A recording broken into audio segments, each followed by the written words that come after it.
Coming up today on the show, we're going to talk some Disney news. We're going to talk some virtual queues and a food challenge. That's coming up next on Traveling with the Mouse.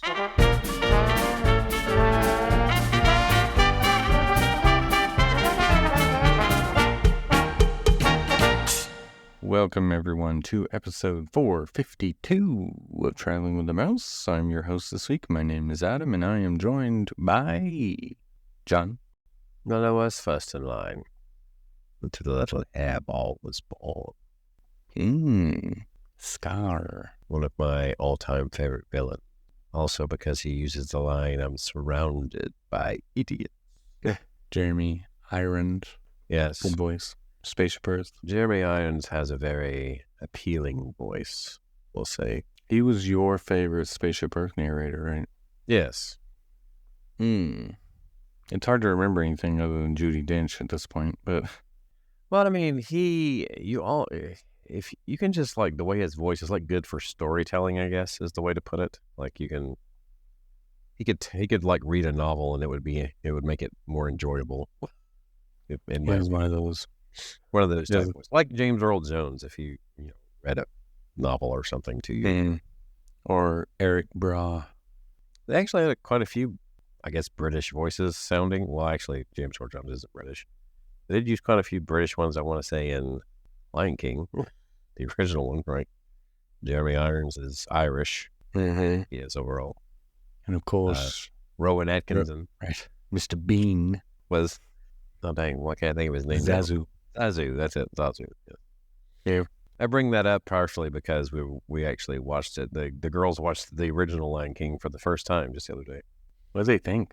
I think they've enjoyed it. Yeah, they really did. Yeah. Speaking of Disney movies, I know we're already on a rabbit trail, but That's fine. my oldest son was, I thought, finally old enough to watch Temple of Doom. I'm guessing it didn't go well. No, actually, he liked it. Oh. He really liked Short Round. But then he wanted to watch Crystal Skull, because that's the only, other than Dial of Destiny, Crystal Skull's the one he hadn't seen yet. And See?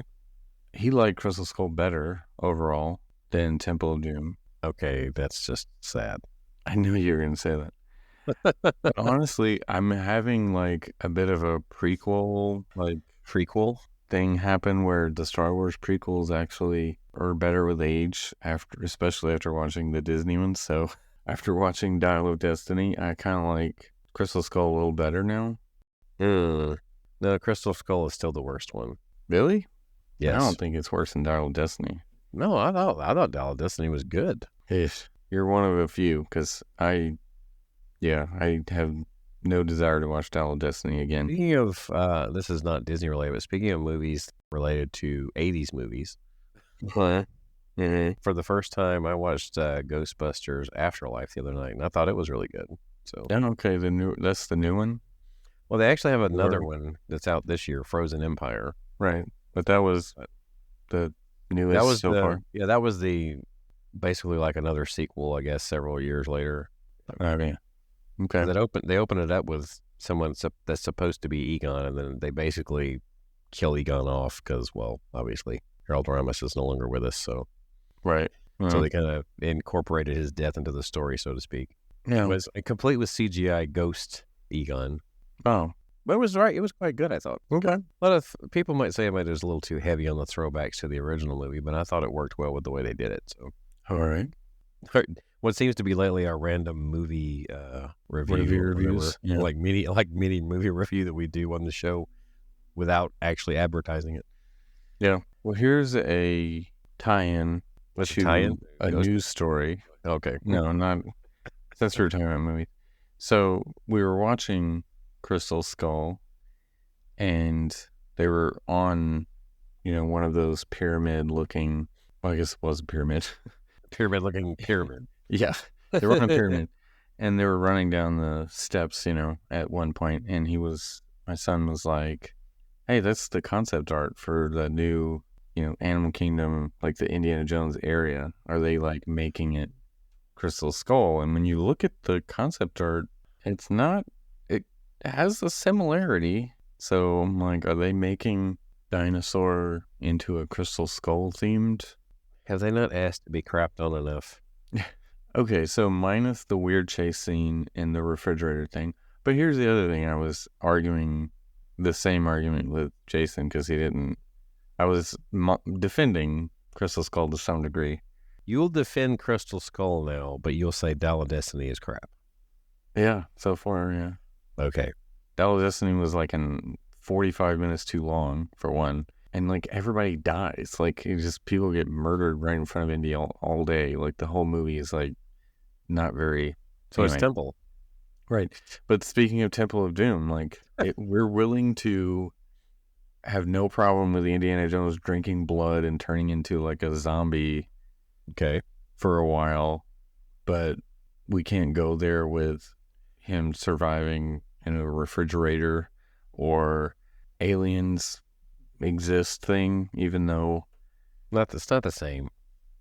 Oh, I'm just saying it's like the weird supernatural stuff like that happens. There were always unbelievable things happening in Indiana Jones, but it made sense in Indiana Jones' world.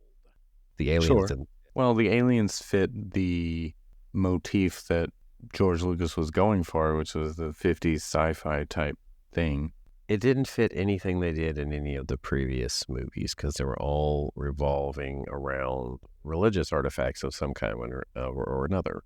So right, sure. But I think because it was set in the 50s that it made sense to go do the alien thing. Just with aliens, because they liked aliens in the 50s. Huh? Yeah. I mean, the whole, Roswell and all Horizons had the 50s version of the future, apparently. Yeah. If you remember. The one doing the hula hoop or whatever it was. Oh, yeah. Hey? Oh, yeah. There you have it. I was trying to tie this into a news story, but I never. Okay. I didn't finish that. Imagineering receives state approval for Animal Kingdom trailer complex as Tropical America's Dinoland USA overhaul moves forward. So they've gotten some state approval now, which we say trailer complex. Are they putting a trailer park at Animal Kingdom? I mean, well, in the back area. Basically, temporary, construction site. You know how they put trailers and stuff up for. I got you. I knew what you meant. That's, and backstage parking and all that for construction vehicles. So this is happening soon. So we're gonna have, hopefully, I assume, details at D23 about an updated concept art. Because D23 is what 3 months away, but is it 2 months away now? Just 2.5 months away, mid-August. I thought based on that, when you said trailer, I thought they were going to put the trailer park in there to complete to go with the fair. The Dino Land. Yeah. They're going to complete the story of it got taken over and turned into a trailer park for a while, and then it was bought out, and then... It's something like that. I don't know. But no, that does seem like it has some promise that something will be happening in Dino Land USA. Yeah. So, no, it's definitely happening and soon. So get your last rides on Dinosaur and Triceratops Spin. Dinosaur has unfortunately already been left behind. Yeah. It's about to be extinct practically as anyway. I mean, the dinosaurs in there are pretty much, they're in rough shape. So they should change the name back to Countdown to Extinction. They really should, because there's a countdown to its extinction currently. Yeah, because it's probably happening within the year for sure. Yeah. I can't imagine it lasting. I'm at the point where I liked what dinosaur used to be. You know what I mean? Because even the little fixes they've done here and there just doesn't make it the same. It's just not the same. It might as well. Yeah, exactly. I mean, they might as well go ahead and change it because it's just, I don't know, it's just dying a slow death right now. Yeah. Unfortunately. So we got a reopening date for Rock and Roller Coaster. Yes. July 27th at Hollywood Studios. You know, it's funny, I saw a article from a site that I'm not really going to mention, but it's been in recent years particularly known for its outrageous clickbait headlines. I saw one. I don't even give them the time of day anymore. I don't even give them the pleasure of getting that however many cents they get off the click, no matter how much I sometimes want to. But the headline was something to do with Aerosmith not going to be in it anymore or something like that. And I feel like it was just a grabber because I feel like if that were really going to be the case, it would have said something already. Yeah, that's speculation.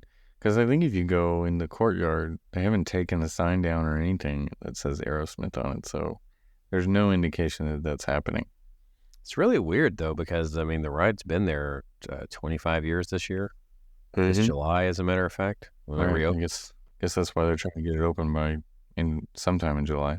Maybe, but I mean, they've been 25 years with Aerosmith being featured as well. I mean, with no changes. So it's pretty long, actually.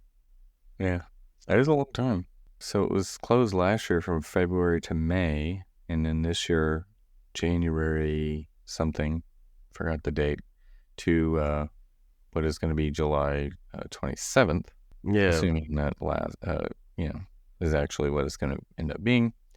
Well, the previous ones were for like necessary updates, right? Like the track and the ride system and all this other good stuff. Yeah, right. I think so. I think the rumor was this one had to do with the launch system. Possibly. I'm sure it needs to be updated. It's been 25 years. Yeah. If it hasn't, I mean, I'm sure it's been touched some over the years, but you know what I mean? It's been there originally that long. Yeah. And I've also heard that last year's refurb was done on the cheap, and didn't quite finish everything. Didn't do a good job with it, so they had to basically redo it, do it right this time. But who knows if those rumors are true, but it is kind of odd that it's gone down as much as it has with no significant change, it appears, Yeah. I mean, it's been down. I should say no significant change to the guest experience. That's the way I should put it. Obviously, exactly. No significant change. Visible difference, yeah. And let's talk about Country Bear Jamboree, because we got Country Bear Musical Jamboree. Okay. Because we got our first look at the new show. It really wasn't much. Just a teaser. Right. A teaser, really. It was Bunny, Bubbles, and Beulah essentially were the only characters I remember seeing in that video. Yeah, and it was really it was kind of a video about the costuming, was it not? I mean, they were more so than anything, yeah. It's kind of like a peek behind the curtain more than anything else. Right. So instead of bonnets, they're basically rhinestone cowgirls now. I suppose. Is that what they're going to sing?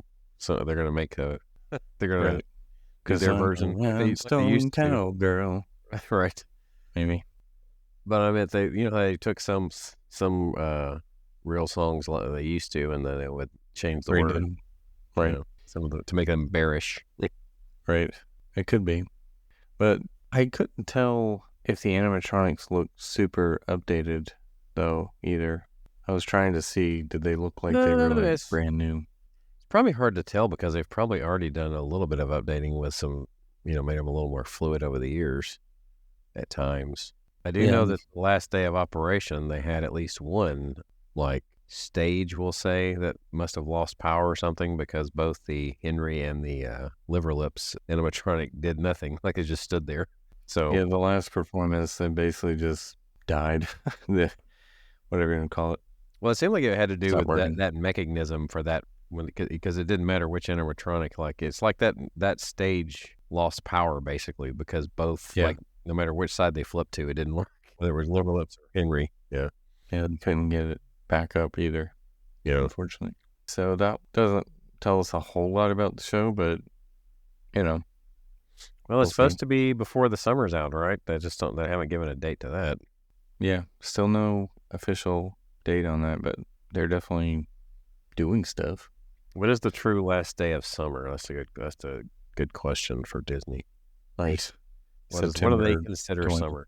Like they're calling Tiana's was summer, and it was 7 days after the actual first day of summer. Yeah. Right? It was a week after.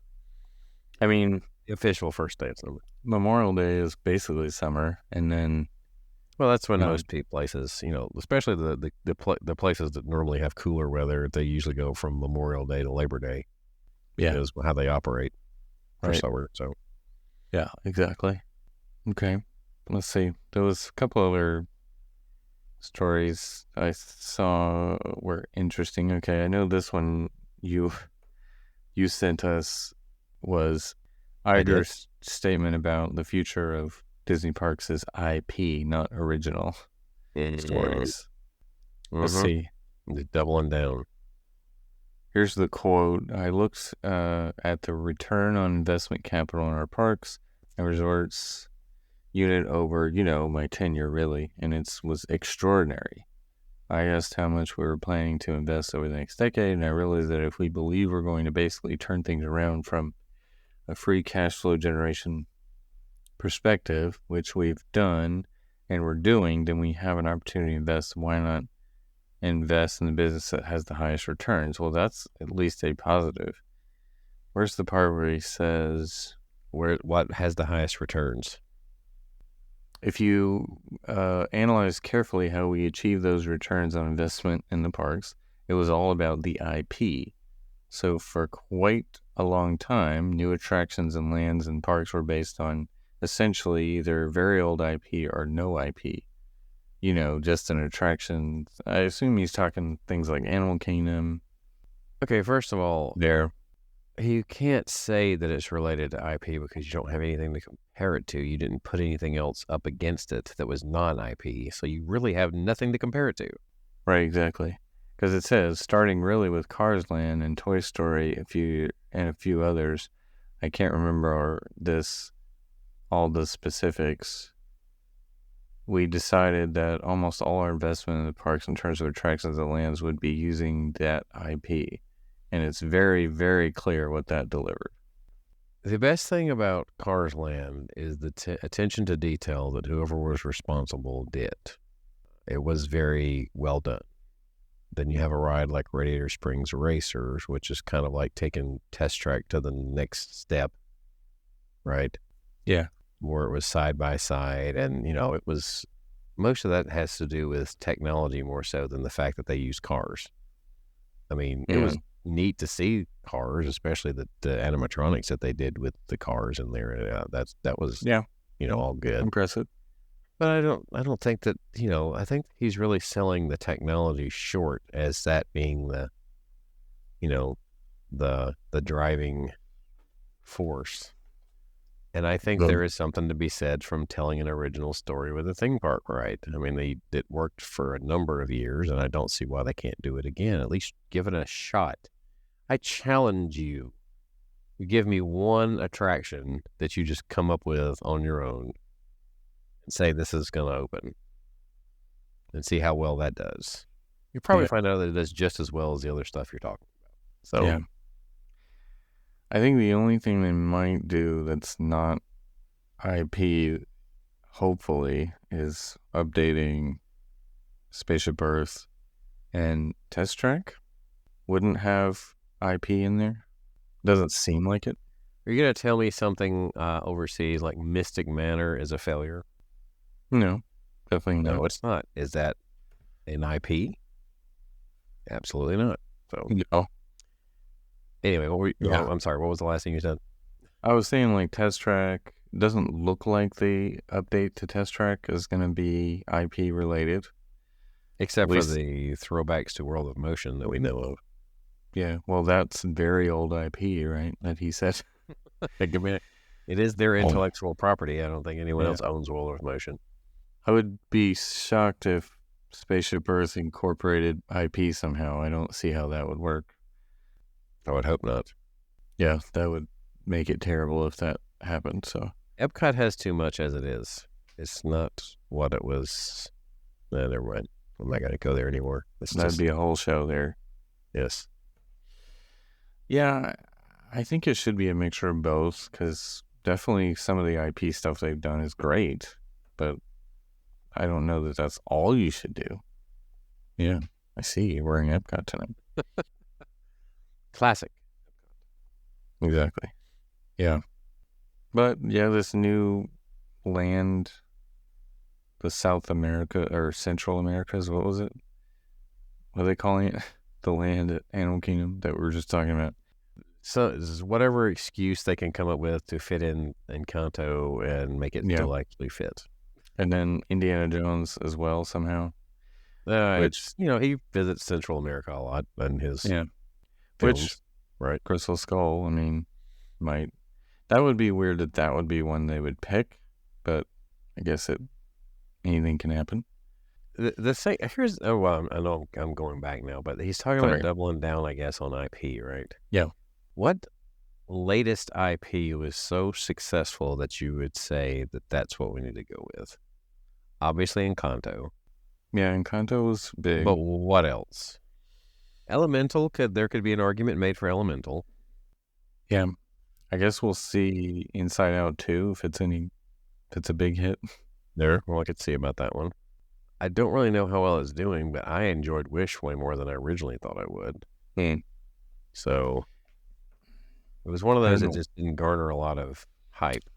If Avatar sequels, I mean, it still did really well, the second one, so maybe the next 5 or whatever, however many movie will. When's the next one coming out? Yeah, supposed to be, right? Yeah. It's going to take them a long time to do 5 movies with Avatar if it's based on how long it's taking them to do this first and the following one, apparently. Yeah, totally. But, I mean, they've already talked about updating Flight of Passage to a newer film, but they need more than 2 rides in that land, to be honest. I'm probably in the minority, but in some ways I actually preferred The Way of Water to the original. Did you ever watch The Way of Water? The movie. No, I never watched it. I was like, Journey of Water? Way of Water is the sequel to Avatar. Yes, that's right. I never watched it. Do you like it better than the first? I think so. I mean, I don't love either of them. I'm not the person to be a major fan of the go-to for critique on the franchise, I guess. Sure. Yeah, when I have 4 hours to spare, I will watch a bit. I don't think the second one was as long. Maybe I'm wrong. I thought it was like 3 hours long. No, maybe it is. Anyway, I know I fell asleep during the original one. I was at your house at the time. That was a long time ago. Oh yeah, and that one was fine. Speaking of Inside Out 2, sneak peek is coming at the Hollywood Studios One Man's Dream Theater. Okay. I liked the original, so I'm hoping I like the sequel. I think it'll be good. I haven't have you watched the Dreams That Soar show yet? Because it just debuted as we're recording this. Oh no, I meant to give that a look on video at least. Obviously, I'm not there. I've seen some of it. It's massive compared to. I was gonna say as we're speaking, we have someone we know who is there, but I doubt they've gone to see it. So yeah, I'm thinking about trying to find time to go see this, but it looks like Peter Pan is featured, Up is featured, Coco, Star Wars is featured, huh? I said anything that flies. That's what it sounds like. Basically, yeah. Baymax is in it for Big Hero 6, of course. Toy Story, Mary Poppins, yeah, basically anything that flies. You're right. I see Mando and anything Grogu. Disney IP related that flies. Ooh, the Rocketeer is in there. I see the Rocketeer and Genie. The Rocket who? Yeah, exactly. Underrated film. That was good from back in the day. Yeah. So anyway, I'm going to see if I can go check this out. It looks pretty neat. I mean, it has a Zeppelin in it. I mean, come on. Right. It's not that long. I mean, it's, I think, about 8 minutes long, if I remember right, the show. Something like that. So it's not super long. Sure. Right. Yeah, I think the one at Disney in Paris is not that long either. 10 minutes or less. So it says it's approximately 10 minutes. So, okay. So it's a little longer than I thought. But anywho. This is kind of a little bit unlike Disney to kind of be late to the drone game, I guess. Like there were other people that did it first. Were there not? So. Yeah, I think so. And I mean, Disney in Paris has had their show for a while. So, I don't know. Maybe it's the tradition lately is like they do stuff overseas first and then they do it domestically. Like it used to be the other way around. Right. How much have you looked at Fantasy Springs, Tokyo? Let's see. I did watch the Frozen ride there. Yeah. Yeah, Tokyo Fantasy Springs, they have the Tinkerbell attraction, the Tangled, Frozen, and Peter Pan? Isn't... Yeah, Well, that's separate you from... said Tinkerbell. Is it Peter I Pan? think it's separate. Okay. I guess I haven't given that enough attention yet, apparently. Yeah, they all look really good. They're not like e-tickets, but they're good. I mean, they're good, like, dark rides that I wish we had here. I guess in a way we have as far as the dark rides go, for the most part, we have the matured parks in a way. Yeah. Think about it. Because there's got a lot of dark rides that people would hate to see go. So they just kind of like keep them. Right. I would really not hate it if they overhauled Pirates at Magic Kingdom. Really? Mm-hmm. Well, I mean, it's not the original one, obviously, so. Right. It's such a abbreviated version of it. I would like to see a better... Because I think it's probably the weakest one. It might be. Anyway. At least it's there. That's true. So we were talking earlier about virtual queue, so I want to mention that yeah. again. There's a story about that. Go ahead and talk about it. You want me to talk about it? Yeah, bring it up. Well, I mean, it first came to my attention because of the blackout dates, actually, the cast member admission blackout dates, right? Mm-hmm. So, for July, Magic Kingdom, right? Most of now through July. So, right. So, we know that June 28th is Tiana's Bayou Adventure. By the way, there was something else I thought about. Remember when we did that speculation with that license plate? Right? Yeah. You remember that? Right. I do. Well, one of the numbers was 28. It just wasn't. It was 528, not 628. So that is maybe there's somewhat interesting. Maybe there was something to that after all, but just don't know what. But anyway, they were basically applying logic of the cast member blackout calendar to kind of predict when they think the virtual queue might go away. That could be thinking that it might be early August, say August 4th, based on this, perhaps, that the virtual queue will end for Tiana's Bayou Adventure. And it got us to talking about, like, how do they determine which ones keep the virtual queue? When do they go away? Yes. I mean, there doesn't seem to be any consistency as to the especially as Guardians being 2 years now, over 2 years. Yep, it's 2 years now for Guardians, and it's been on virtual queue the entire time. Yes, by far the longest of any attraction that's had it. And we've always used the logic of the queuing over there at Guardians is not very good, and that they're maybe looking to improve that maybe before they do such a thing. Yeah. Well, I will say this really quickly about that extended queue. It's not covered, so it would need to be covered if they're going to do that. If they think they have to have it. But well, Tron's is outdoors. Yeah, but it's mostly covered. Yeah. Unless you go all the way down the ramp towards Space Mountain gift shop area, or the Tron / Space Mountain gift shop. Well, they have that area up there right before you walk in that does the whole classic, like, back and forth. And it's partially covered, I would say, because you could still get rained on, but not like directly. But so far, that one still has a virtual queue, and it's been a year now, right? Yeah. For it. And also has the indoor section that's back and forth a lot, and it's not great. A little tight at the very first before you look at that. Before you look at the reveal. At least Guardians isn't the worst ever there, but Guardians queue I think is better than Tron's queue for sure. I don't think it's as long though. I think it's about the same together when you put it all together. I mean, if you count that outdoor part, Tron's might be slightly longer, but for the most part, I think Guardians is not that short. I mean, it's decent inside. I mean, Another one that when it needs it, I guess, that zigzags outside mostly is Remy's does, but it only had virtual queue. We were just talking about this earlier for 3 months. Right. That was so short. Fun.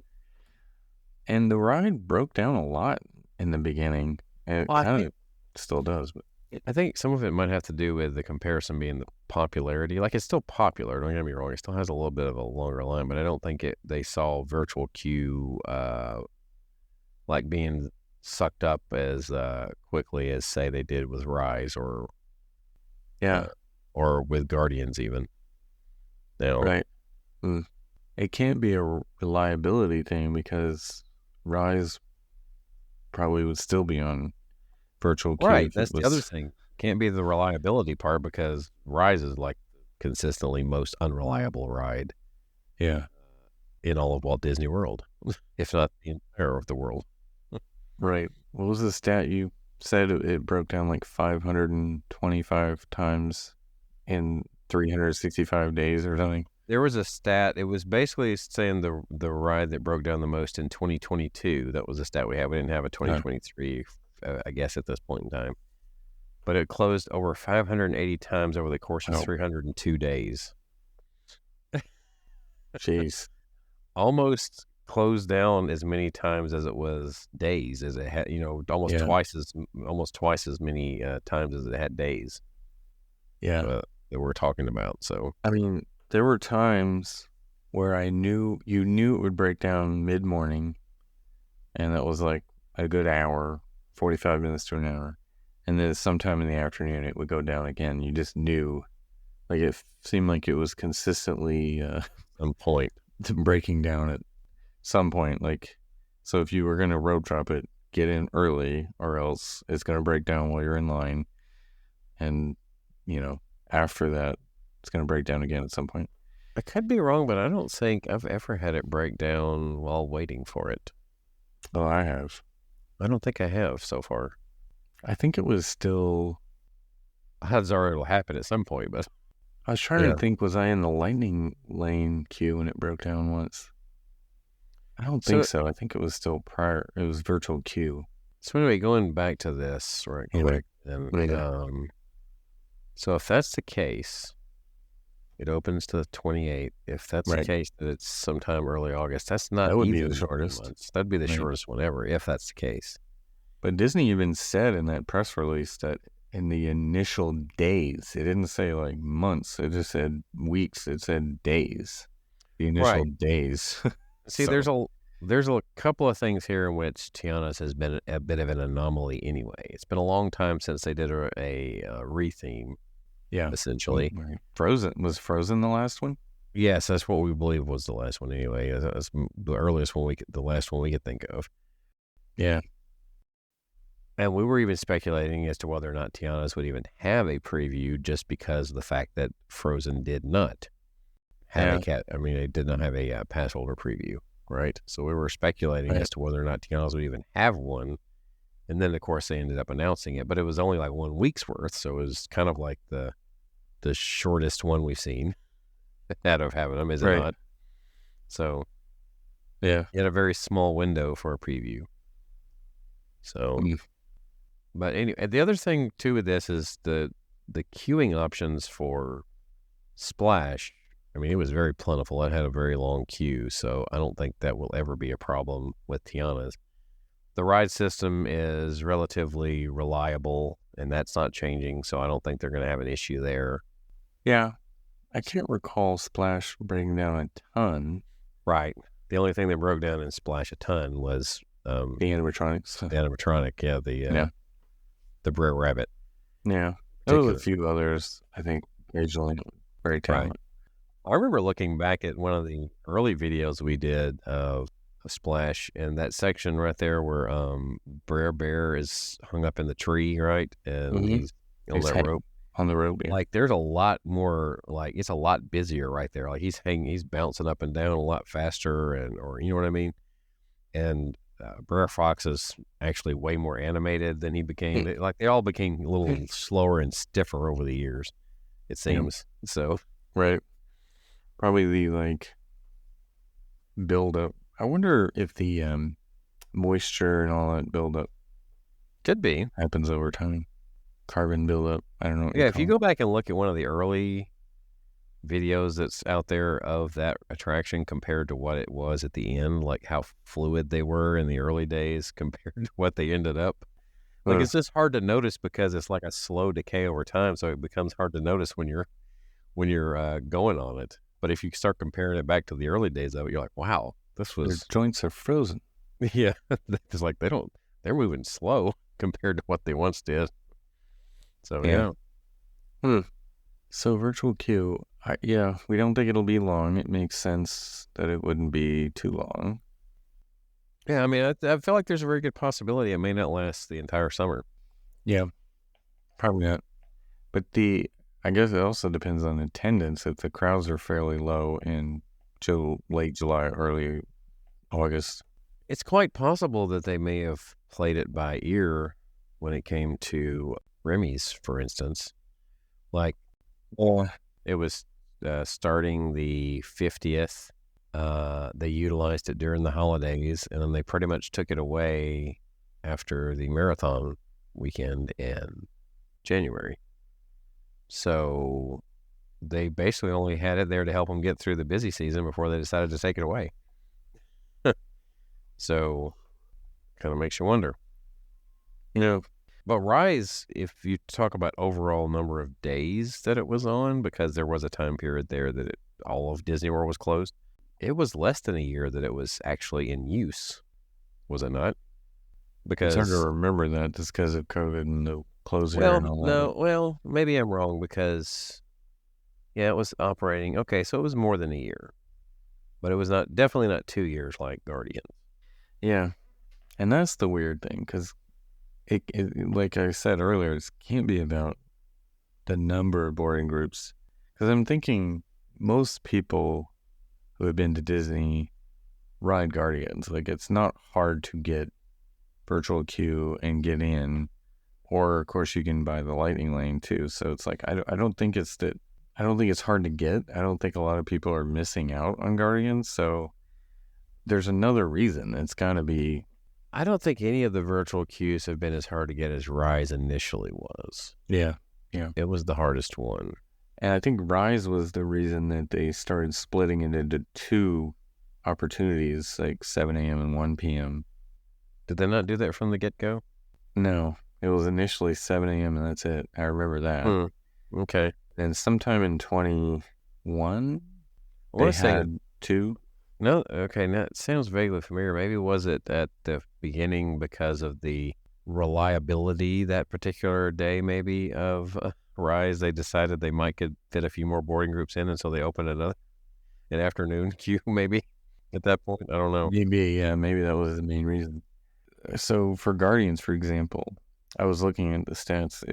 The initial 7 a.m. boarding group is 2 to 3 seconds before the virtual queue is full.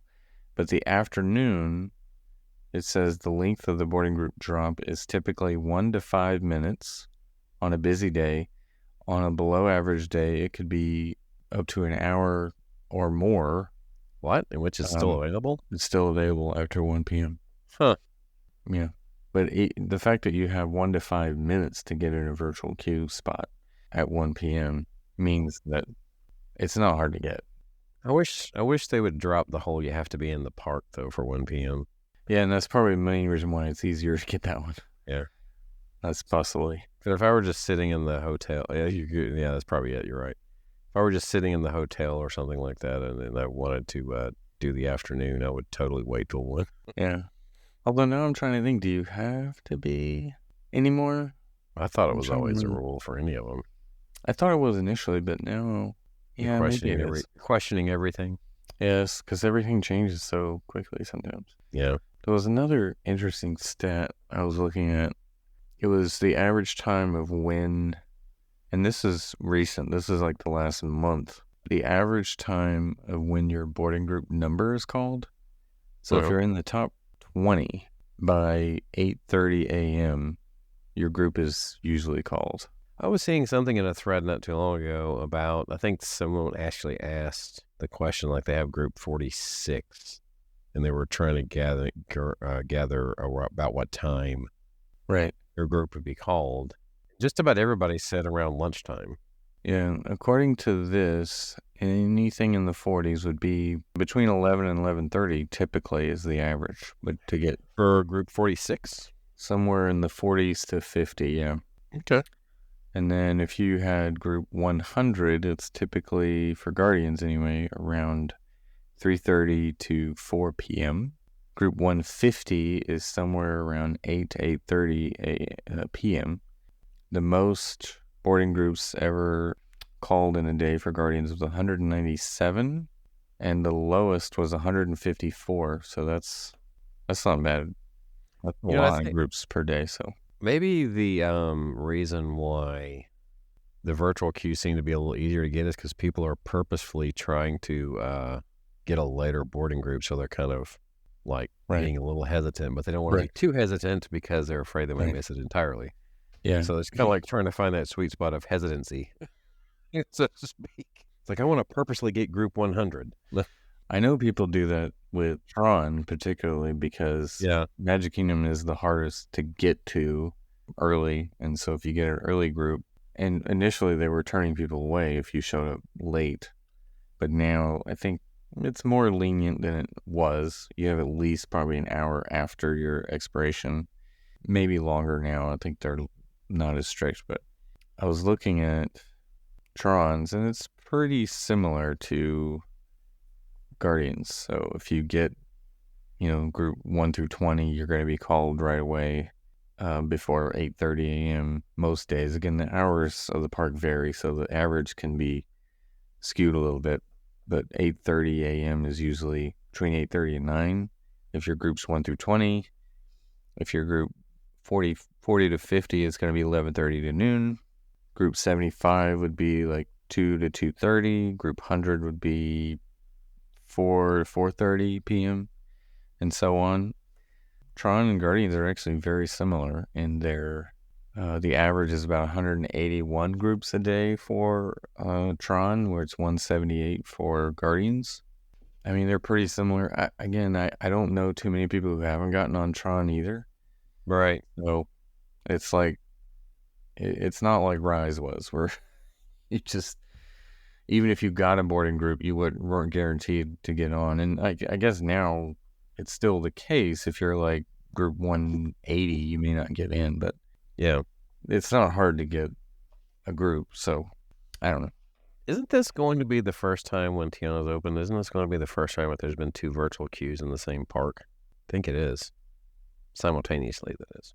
Yeah, because Guardians wasn't open when Ratatouille first had it, so... Right, and it closed before. So right. So I guess so, yeah. I don't think there was another. This could be experimental in itself. Yeah, you're going to have to choose which virtual queue you're going to go for, I guess. So I guess that means Tron would probably be available longer. Speaking of, let me look at that stat real quick for Tron.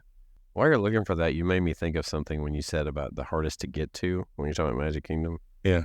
I just so happened to come across a vlog because I was looking at ones in which people were using the DJI 3 Pocket camera, just because I was looking for specific footage used in Disney for that. But came across this couple, and they made the comment about which was faster between the monorail and the ferry boat. Yes. And I thought it was interesting because I guess they had timed this somehow. But he said basically if you walk up and it's about to leave, right? Like if you hit it perfect, the monorail is faster. Oh, okay. Either one. Like if you hit both, like if you're hitting on that scenario, the monorail's faster.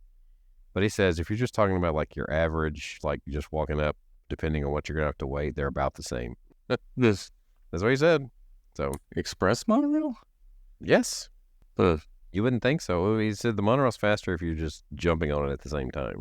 I mean, if it's really crowded, more people will fit on the ferry boat at one time than the monorail, but you'd have to wait on 3 or 4 monorails maybe if you were in the back of a big line, but I don't know. I can't imagine the monorail being slower.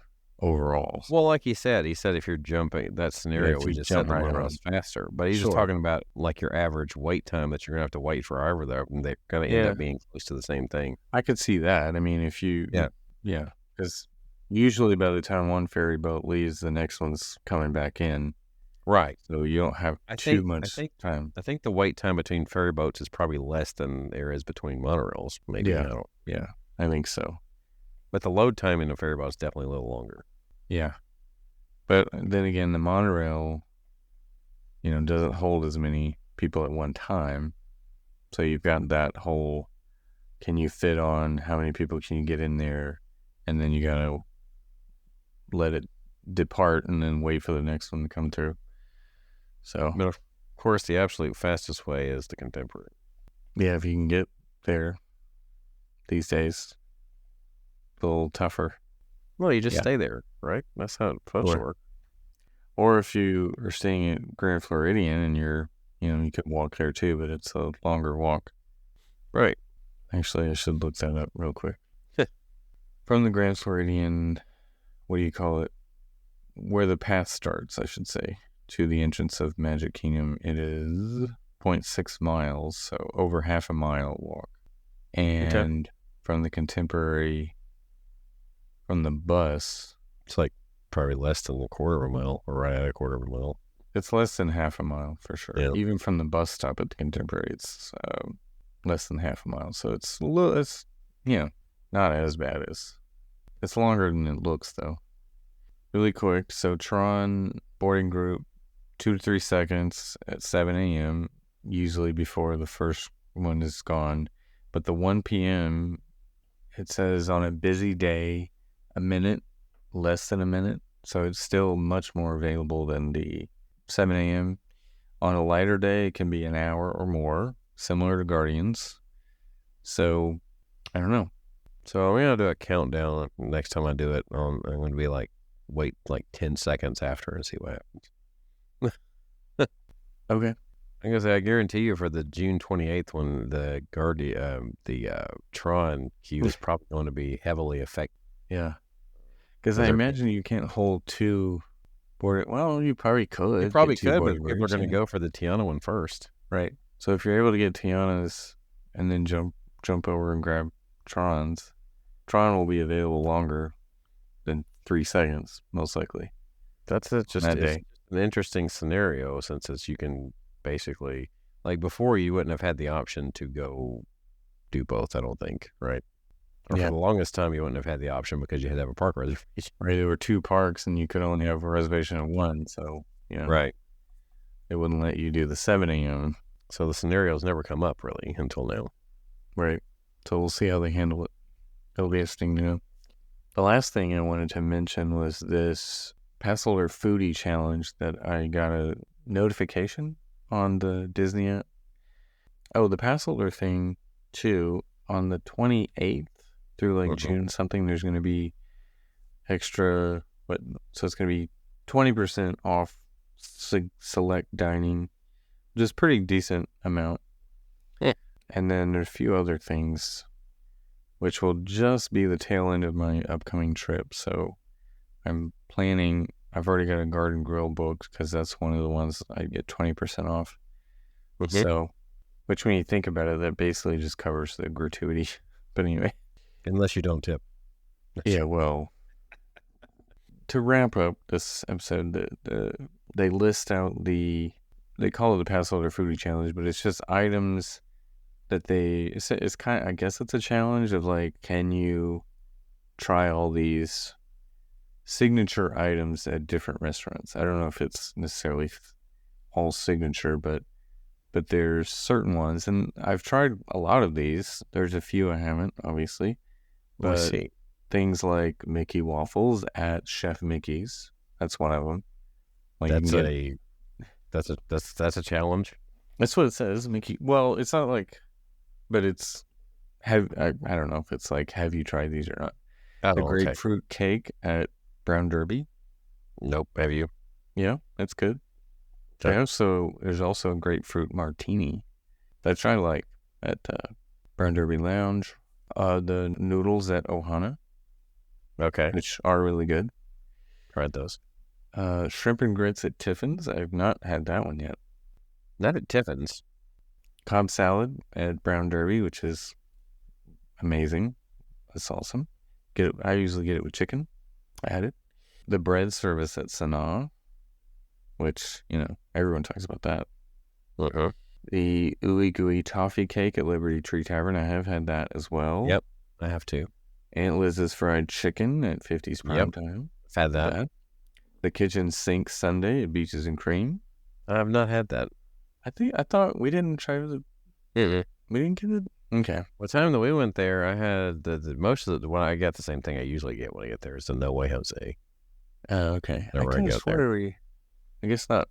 You sir, I saw plenty of them get delivered because they sold everything off and everything. Right. Yep. The Falls Family Falafel at Skipper Canteen, which I haven't tried that yet. Yeah. Mac and cheese bites at Wine Bar George, which I haven't tried that either. Fish and chips at Rose and Crown. Do have Love that one. It's a great value too, I think. The Steakhouse 71 chocolate cake. Have not had that. Yeah. The peanut butter and jelly milkshake at 50's Prime Time. We've definitely had that. I had that the last time I was there. The pineapple bread pudding at Ohana. Yep. The drive-in barbecue burger at Sci-Fi Dine-In, which I did have the one time my kids let me eat there. That's what I ate.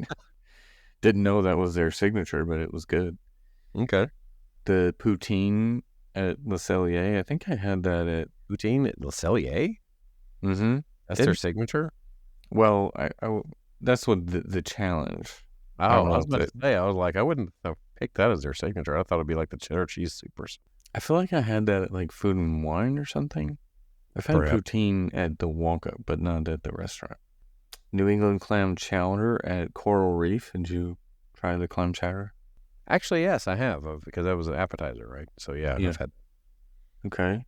Cannoli at Maria and Enzo's. The fried chicken and donuts at Art Smith's Homecoming. Can't remember if I had that. I know I've had the chicken. Somebody at our table had it, so I technically have had that. Yeah. Now, this I didn't know was on the menu, but Enchanted Orange Dream at Skipper Canteen. Might have to find out what that is. Great. The Moon Rocks at Space 220, which... Did we get that? I've never been there. It's because it's got, like... Is it the one that has the Pop Rocks in it? I'm trying to remember. I have to look that one up again. Spaghetti and meatballs at Tony's, which I'm trying to remember if... That's the signature? Well, that's what they... I don't know if... Again, it's on the foodie challenge. I don't know if that's considered... I want to say I've had that, though, I think. I'm trying to recall what I ate at Tony's. It was not good. Whatever it was. I think I've only eaten there like twice. Yeah. I'd have to remember if that's it. The pizza at Via Napoli also, which I kind of want to do that too. I should try to go do the pizza. But yeah, those are the items. I think that's all of them. No, there's a donut and cold brew at Everglades Donuts. I assume that's Disney Springs. I've never heard of Everglades Donuts. Yeah, it must be Disney Springs. That's all of them now. Okay. A lot of them I've done, but then there's a few that I didn't even know were on the menu at these places. So yeah, I have to try them. There's the foodie challenge. So that's pretty cool. Foodie. Yeah. Alrighty. I think that's going to do it. That's a wrap, folks. Where can we be found out there? Well, there is Facebook, X, and Instagram. That is all at TWTM Podcast. We have a Spreadshirt store in which you can get your exclusive TWTM merchandise. That is shop.spreadshirt.com/TWTM Podcast. We have a YouTube channel, which I didn't until just recently realize what the @ was for that. See if I can remember it now. At TWTM Podcast 8786, I think it was. Anyway, but you can find that there, or where else can you find it, Adam? Our website, travelingwiththemouse.com. Email address is podcast@travelingwiththemouse.com. I guess I should plug that we did on our YouTube channel the Lorcana card opening. We pulled an enchanted card, so valuable card as well. So check that out on our YouTube channel. So for John, my name is Adam, and this has been Traveling with the Mouse, and we hope you will join us on our next trip. And that voice that you hear on the Lorcana episode is Jason. We spared no expense.